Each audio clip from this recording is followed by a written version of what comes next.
শেষ ওভারে খেলা যেতেই হবে, নাটক, সিনেমা, ড্রামা, ওয়েব সিরিজ সবকিছু হতেই হবে এবং তারপরে গিয়ে শ্বাসরুদ্ধকর ম্যাচ বাংলাদেশ জিতবে। আফগানিস্তানের বিপক্ষে বাংলাদেশ সিরিজ জিতে নিল এবং সেটা নাটক করেই।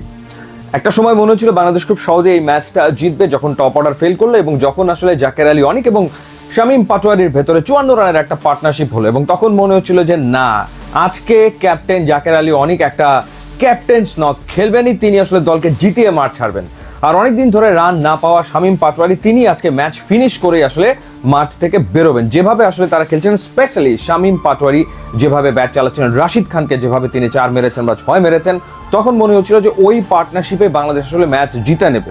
80 রানে পৌঁছে গেল বাংলাদেশ, কিন্তু তখনই আবারও রাশিদ খানের বলে জাকের আলী অনিক এলবিডব্লিউ হয়ে তিনি আউট হয়ে গেলেন এবং তারপরেই আবার একটা ব্যাটিং কলাপস বলা যায় এবং সেটা চূড়ান্ত রূপ নেয়, অর্থাৎ বাংলাদেশের দর্শকদের হৃদস্পন্দনকে চূড়ায় উঠিয়ে নেয় যখন শামীম পাটোয়ারি এক অদ্ভুত শট খেলতে গেলেন নূরের বলে, অর্থাৎ রিভার্স হিট করতে গেলেন। ঠিক যেভাবে এশিয়া কাপে পাকিস্তানের বিপক্ষে ম্যাচে অপ্রয়োজনীয়ভাবে শাহিন আফ্রিদির বলে রিভার্স হিট করতে গিয়ে উইকেটটা থ্রো করে এসেছিলেন, ঠিক একই রকম ভাবে তিনি আসলে আউট হয়েছেন।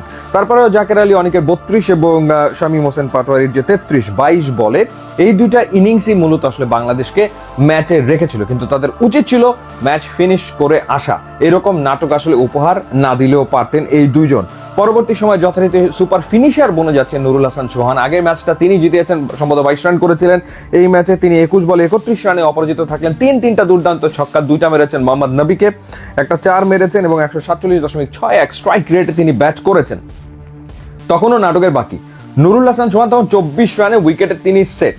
সেই অবস্থায় নাসুমের মনে হলো যে রাশিদকে 6 মারা দরকার। শেষ বলে বোল্ড হলেন, 6 মারতে গিয়ে নুরুল হাসান চৌহান তাকিয়ে দেখলেন।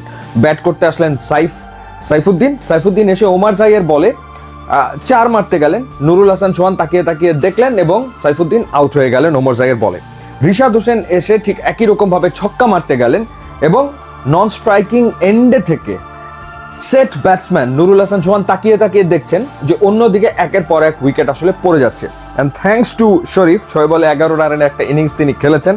তখন নিশ্চয়ই সবার হৃদস্পন্দন অনেক উপরে উঠে গেছে এবং বাংলাদেশ ম্যাচটা জিতেছে 2 উইকেটে এবং শেষ ওভারে গিয়ে।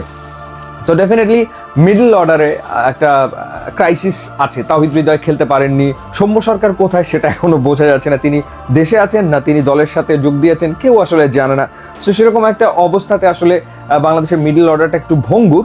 তো সেই ভঙ্গুর মিডল অর্ডার যে এই ম্যাচটা বের করে আনতে পারলো, সেই জন্য তারা ডেফিনেটলি কৃতিত্ব পাবেই, যেখানে টপ অর্ডার ফেল করেছে। আগের দিনের 2 ওপেনার যারা 50 করেছিল তারা এই দিন প্রত্যেকেই 2 রান করে আউট হয়ে গেছেন। তানজিদ তামিমের অদ্ভুত ব্যাপার, সবশেষ 10টা টি20তে তিনি 3টা 50 করেছেন, 3টা তিনি 0-তে আউট হয়েছেন। হয় তিনি 0-1-2 আউট হয়ে যান অথবা তিনি 50 করেন। পারভেজ হোসেন ইমন তিনিও আউট হয়ে গেলেন এবং যথারীতি বাংলাদেশ 2টা রিভিউ অপচয় করেছে। প্লাম এলবিডব্লিউ তারপরে ব্যাটাররা রিভিউ নিয়েছেন, কিন্তু সেইগুলো আসলে কাজে লাগেনি।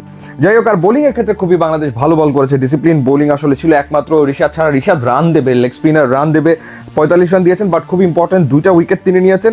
নাসুম আহমেদ 4 ওভারে 25 রান দিয়ে 2 উইকেট নিয়েছেন। শরীফুল নিয়েছেন 4 ওভারে 13 রানে 1 উইকেট। সো 2টা চেঞ্জ ছিল। তাসকিন খেলেননি, হয়তোবা তাকে ওয়ার্কলোড ম্যানেজমেন্টের কারণে রেস্ট দেওয়া হয়েছে। তানজিম সাকিবকে রেস্ট দেওয়া হয়েছে। শরীফুল খেলেছেন, মোহাম্মদ সাইফুদ্দিন খেলেছেন, দুজনই ফ্যান্টাস্টিক বোলিং করেছেন। শরীফুল তো 4 ওভারে 13 রানে 1 উইকেট নিয়েছেন এবং মোহাম্মদ সাইফুদ্দিন 4 ওভারে 22 রানে কোনো উইকেট নেননি। মুস্তাফিজ ওয়াজ আ বিট এক্সপেন্সিভ, 4 ওভারে 40 রান তিনি আসলে দিয়েছেন। সো ওভারঅল গুড ম্যাচ, মানে ফুল অফ এন্টারটেইনমেন্ট, এটা নিয়ে কোনো সন্দেহ আসলে নাই। জমজমাট ক্রিকেট হয়েছে, প্রতিদ্বন্দ্বিতামূলক ক্রিকেট হয়েছে, কিন্তু মানসিক চাপ বেড়ে গিয়েছিল বাংলাদেশের ফ্যানদের, কোনো সন্দেহ এ ব্যাপারে নাই। তো যাই হোক, শেষমেশ বাংলাদেশ সিরিজ জিতেছে। টানা 4টা সিরিজ বাংলাদেশ টি20তে জিতলো। শ্রীলঙ্কা, পাকিস্তান, নেদারল্যান্ডস এবং আফগানিস্তানকে টি20 সিরিজে হারালো। সো অভিনন্দন বাংলাদেশ দলকে। এবং একই সাথে এই জয়ের ফলে হেড টু হেডে বাংলাদেশ আফগানিস্তানকে পেছনে ফেললো। টি20তে বাংলাদেশ আফগানিস্তানের বিপক্ষে এখন 8 ম্যাচ জিতেছে, হেরেছে 7টাতে। সো দেখা যাক এবার হোয়াইট ওয়াশ বাংলাদেশ করতে পারে কিনা আফগানিস্তানকে।